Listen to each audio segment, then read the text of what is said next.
War doesn't always announce itself with explosions. Sometimes it drifts silently beneath the waves, and sometimes that silence can be the deadliest weapon of all.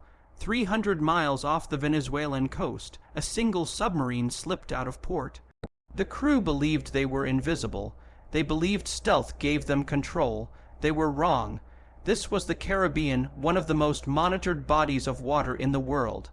Every swell, every engine hum, every hatch movement was being listened to. Not by chance, not by paranoia, by decades of preparation. Passive acoustic arrays, sonar nets stretching across the ocean floor, and aerial patrols crisscrossing the sky up, graded continuously since the Cold War, watched every square mile. Every signature, every sound, every ripple was catalogued and analyzed. The Venezuelan submarine Sabalo was barely operational, a relic of a bygone era. Rust streaked its hull. Decade-old torpedoes lined its bays. Yet the crew, desperate and politically motivated, felt confident. They thought they were hunters moving unseen through the water. In reality, they were the prey. Sound in the ocean travels fast 1,500 meters per second. That means the simple act of flooding a torpedo tube, opening a valve, or running an engine produces signals that travel faster than most people can comprehend. For the Sabalo crew, these were routine procedures. For U.S. forces, every click, every bubble, every mechanical pulse was a blueprint of intent. Virginia-class submarines patrolled ahead, silent, unreadable. They were ghosts in the deep, tracing acoustic signatures the Sabalo could not detect. Above, P-8 Poseidon aircraft hovered unseen, dropping sonobuoys in precise grids. The splash of each buoy was invisible to the naked eye, but to analysts hundreds of miles away, it was another thread tightening in a net the Sabalo could not escape. The crew checked systems, raised periscopes, ran diagnostics, all under the gaze of invisible observers. Their torpedoes, designed decades ago to crack the hulls of Soviet cruisers, were museum pieces in a modern battlefield. The technological gulf between them and their target was measured not in years, but in generations. They didn't realize the risk they carried. A single mistake could trigger a cascade they could never survive. The Sabalo approached its intended target, the USS Gerald R. Ford. On the bridge of the carrier, nothing moved. From the captain's perspective, the waters were empty. He saw one target. What he didn't see were 3 American submarines, 2 destroyers, multiple aircraft, and 19 sonar arrays, all watching, calculating, and waiting. Then it happened. Torpedo tubes flooded. 90 seconds to readiness. 90 seconds for the Americans to respond, and respond they did not with chaos, not with aggression, but with absolute precision. The acoustic signature of the flooding traveled instantly. Within 5 seconds, it was detected. Within 15, classified. Within 30, firing solutions were ready for modern Mark 48 torpedoes. Deadly, fast, autonomous weapons capable of ending the Sabalo in moments, but no shot was fired. The message had already been delivered. A single sonar ping echoed from the USS Mississippi, calm, deliberate, unambiguous. It wasn't a threat. It wasn't a warning. It was information. We see you. Every movement recorded, every action anticipated. Survival wasn't guaranteed, but awareness offered a choice: retreat or face destruction. The Sabalo's crew paused. Hesitation replaced confidence. Desperation flickered as reality crashed in. Every tactic they had prepared, every political statement they intended to make, now faced an invisible adversary far beyond their comprehension. The ocean itself had become a battlefield of perception. They could have fired, they could have provoked a chain reaction, igniting escalation nobody wanted. But the layered surveillance, the invisible net of submarines, aircraft, and sensors created clarity. Every move observed, every option anticipated, every risk laid bare. The choice was theirs, and the correct one was clear. The submarine reversed course. Slowly, deliberately, it retreated under observation. Torpedoes remained in the tubes. Engines hummed quietly, carrying them back to port. Every action catalogued, every lesson delivered. Humiliation, but not destruction. The mission had failed, not because of force, but because of awareness. Above the surface, calm returned. Fishermen passed cargo ships. No alarms sounded. No headlines reported a confrontation. Yet beneath the waves, a demonstration of power had unfolded. The U.S. Navy had proven that dominance doesn't require missiles, bombs, or explosions. Sometimes seeing first, understanding first, and controlling first is enough. Restraint had been the weapon. Observation had been the battlefield. Silence had delivered the message. Any miscalculation comes with consequences. In the Caribbean, every ripple, every hum, every move was being watched. And in modern conflict, being watched is often the difference between life and death. The USS Gerald R. Ford continued its mission unthreatened, maintaining strategic balance through discipline and anticipation. The Sabalo returned to port, exposed and aware, carrying the lesson that power doesn't roar. It whispers, it waits, it moves only when necessary, and sometimes it moves without firing a shot at all. The Venezuelan crew would tell themselves they had attempted an operation. In truth, they had walked through a trap they could not see, operated under a system they could not comprehend, and left with nothing but the knowledge that someone had controlled the ocean without aggression. That is modern deterrence, that is silent power. Some ships are not meant to be tested. War doesn't always announce itself with missiles or explosions. Sometimes it waits, sometimes it hides, and sometimes it moves in ways that the enemy cannot see, cannot anticipate, and cannot escape.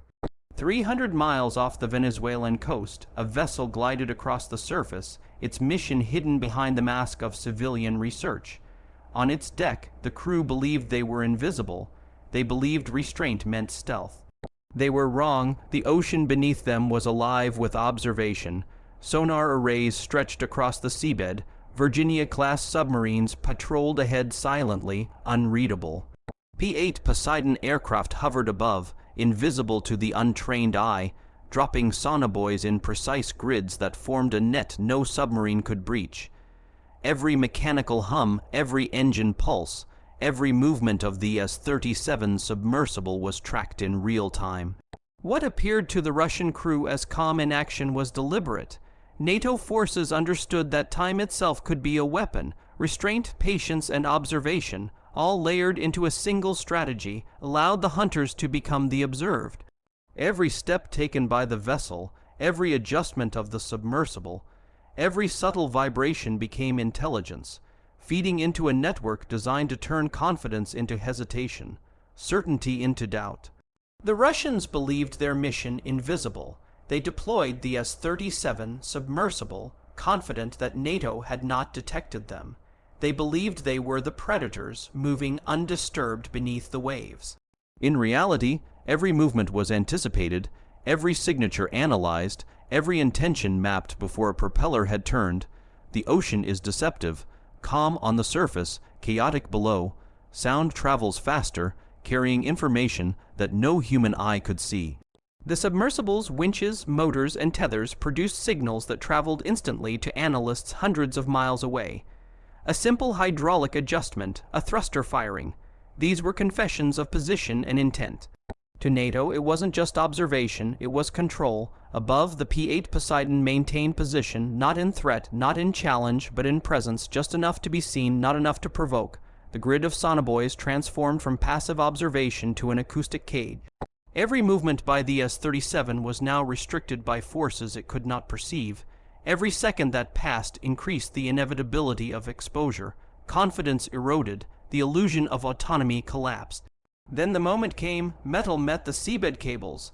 The submersible, designed to manipulate the ocean's hidden arteries, crossed a line. Plausible deniability vanished. Every careful calculation, every legal pretext, every cloak of civilian purpose shattered. The mission had been exposed in its entirety. Observation had become control. Patience had become dominance. On the bridge of the Russian vessel, realization flickered. The sky had changed. The P-8 circled, its presence calm, deliberate. Confidence gave way to hesitation. Every action now constrained by the knowledge that superior forces watched, analyzed, and understood the operation in ways the crew could not comprehend. Desperation followed. Green laser beams flashed across cockpits, a classic attempt at intimidation. The goal was plausible deniability. Force NATO to retreat without leaving evidence of aggression. It failed. Calm became terror. The aircraft held its course, every motion steady, precise. Silence became authority. Observation became dominance. Below, the sea itself was weaponized. HMS Iron Duke surged forward, engines cutting the water in deliberate arcs. Wake energy destabilized operations on deck. Precision gave way to chaos. The S-37 twisted on its tether, misaligned, exposed. The carefully orchestrated mission collapsed under the immutable laws of physics. NATO had not fired a weapon. It did not need to. The environment became the instrument of control. Orders shifted rapidly aboard the Russian vessel. Recovery replaced mission. Movement became uncoordinated, hurried, exposed. Searchlights cut across the deck like confessions. Every adjustment, every mistake, every sign of panic was catalogued. Every second reinforced the reality: control had shifted. Dominance was not measured in weapons deployed. It was measured in options removed. Above, the Poseidon circled calmly. Sonobuoys continued feeding intelligence into networks that processed every nuance, every sound, every movement. No force was applied. No escalation, yet the outcome was absolute. The S-37 emerged from the water slowly, awkwardly. Orders rushed, actions forced. The mission had failed. Observation had become an unbreakable constraint. The vessel began its withdrawal, slow, deliberate, constrained by the knowledge that every decision was tracked. Confidence was replaced by humility. The mission dissolved under the weight of unseen eyes and silent calculation. NATO did not pursue, it did not need to. Control had been demonstrated, dominance had been achieved, the sea returned to calm, civilian traffic passed unaware. Underwater cables, transatlantic arteries of global communication and finance, remained untouched. The invisible cage had functioned as intended. The Russians learned their lesson quietly. No headlines, no explosions, no public confrontation. Yet the principle was clear. Stealth is meaningless when you are seen, studied, and anticipated by superior awareness. Modern warfare does not always announce itself with fire. It can unfold silently, invisibly, across oceans, networks, and sensors. Power is not always measured by destruction. Sometimes it is measured by what does not happen. Conflict is prevented before it begins. Options are removed before escalation becomes inevitable. The world may never know the battle that never made headlines, but those involved understood. Observation is control. Silence is dominance. Patience is a weapon, and sometimes the mere act of being watched is more decisive than a salvo of torpedoes. The lesson for any who would test these waters is absolute. In modern conflict, the decisive advantage comes not from aggression but from restraint. From discipline, from the ability to turn presence into a weapon without striking, to turn intelligence into power without firing a shot. Some ships are not meant to be tested. In the Caribbean, the rules of engagement have changed. Stealth is no longer enough. Confidence is no longer protection. Awareness, control, and calculated observation define who holds the advantage. The Russians learned this silently, effectively, and completely. War doesn't roar here. It whispers, it waits, it watches. And when it moves with precision so quiet that the moment is over before most even notice. The invisible cage, the patient observation, the deliberate restraint. These were the weapons. The Russian vessel retreated. The S-37 returned to port. The mission, political statements, and ambitions dissolved under the weight of calculated presence. NATO had proven a fundamental truth. Power without fire is still power. Control without aggression is still dominance. And restraint, when executed with precision, is the most lethal weapon of all. Some ships are not meant to be tested. War does not always announce itself with fire or fury. Sometimes it arrives silently, shaping outcomes without leaving scars.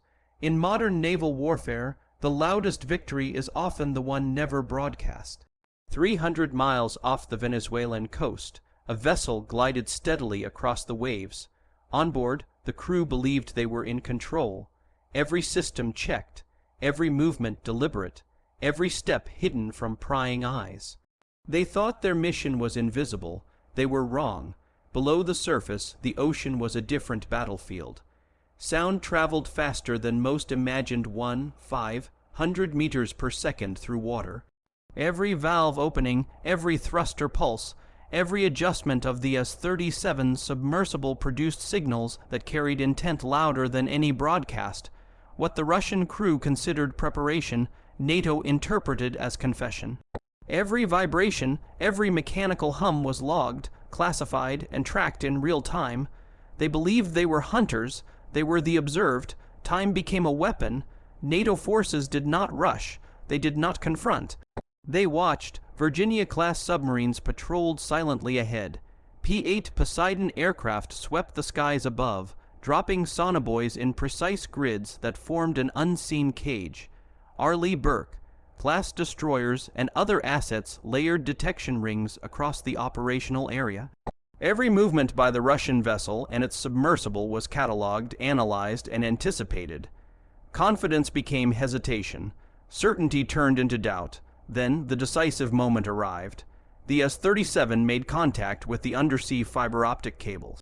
These were not mere wires, they were arteries of global communication and finance. The line between plausible deniability and hostile intent had been crossed. Observation had become control. Patience had become dominance. High above, the P-8 Poseidon made itself visible, not threatening, not aggressive, just present. The crew on Yantar, or the Russian research vessel, realized at last that invisibility was an illusion.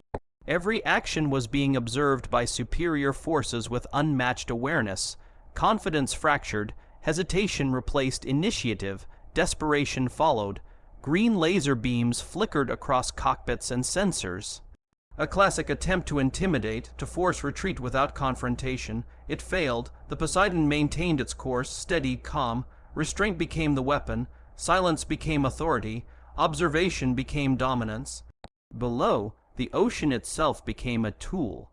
HMS Iron Duke surged forward, crossing the vessel's bow.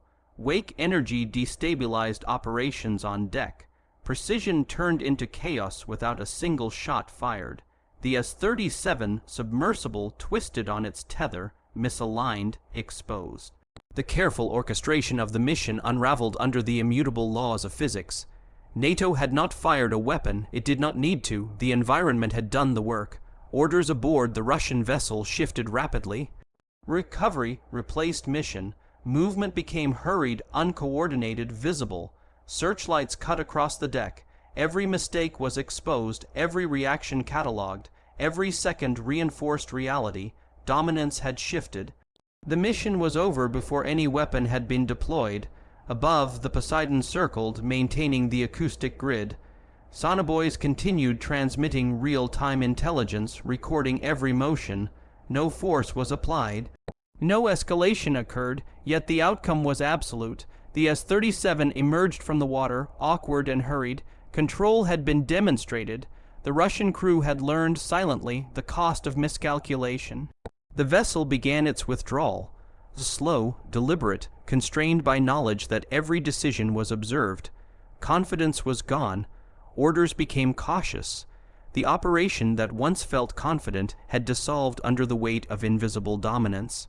NATO did not need to pursue. Control had been enforced by restraint, patience, and precision. The sea returned to calm. Above water, civilian traffic passed unaware. Below, critical infrastructure remained untouched.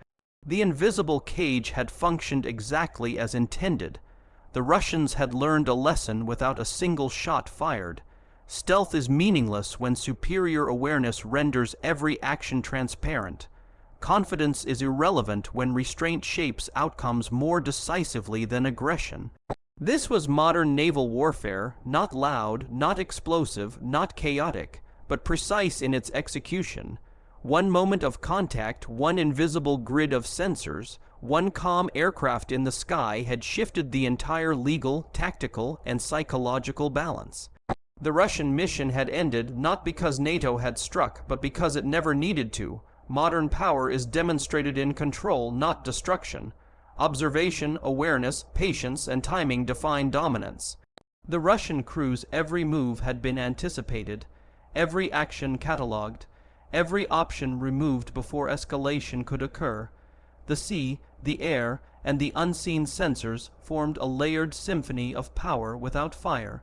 The lesson was unambiguous. Restraint, when backed by capability, is not weakness. Silence, when paired with observation, is more powerful than any torpedo.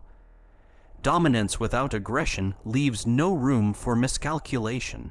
Every adversary watching now understands the same truth. Actions are visible before they are taken. Decisions are constrained before they are made. Errors are rendered irrelevant before they occur. Above, the Poseidon continued its patrol. Below, submarines and destroyers remained silent and unreadable. Every system, every movement, every sound was catalogued and interpreted. The Russians had retreated, their submersible recovered, their mission failed. And yet no one outside this theater of silent dominance knew it had ever happened. Modern conflict is not about who fires first. It is about who sees first, who understands first, who acts decisively through observation. Power today is measured by the ability to remove options, control environments, and force outcomes without crossing the threshold into violence. The Caribbean returned to its deceptive tranquility. To the untrained eye, nothing had happened. But the reality beneath the waves told a different story. The mission had been neutralized, the submersible exposed, the vessel constrained, the operators humbled, and the invisible hand of NATO had demonstrated a principle that transcends the immediate mission. Visibility is control. Silence is power, restraint is lethal. Some ships are not meant to be tested. The Russians returned to port, unaware of just how close they had come to escalation. They had been observed, mapped, and controlled from every angle. Modern power does not need explosions to prove itself. The lesson is absolute. Discipline, awareness, patience, and calculated restraint can achieve what force alone cannot. Above, civilian traffic continued. Below, critical infrastructure remained secure, and the network of sensors, aircraft, and ships continued to monitor, ever ready, ever present. The world may never know the battle that never occurred, but the principles of modern dominance had been proven. In naval warfare today, power without fire is still power. Control without violence is still dominance. Restraint, backed by capability, can be the deadliest weapon of all. Some ships are not meant to be tested.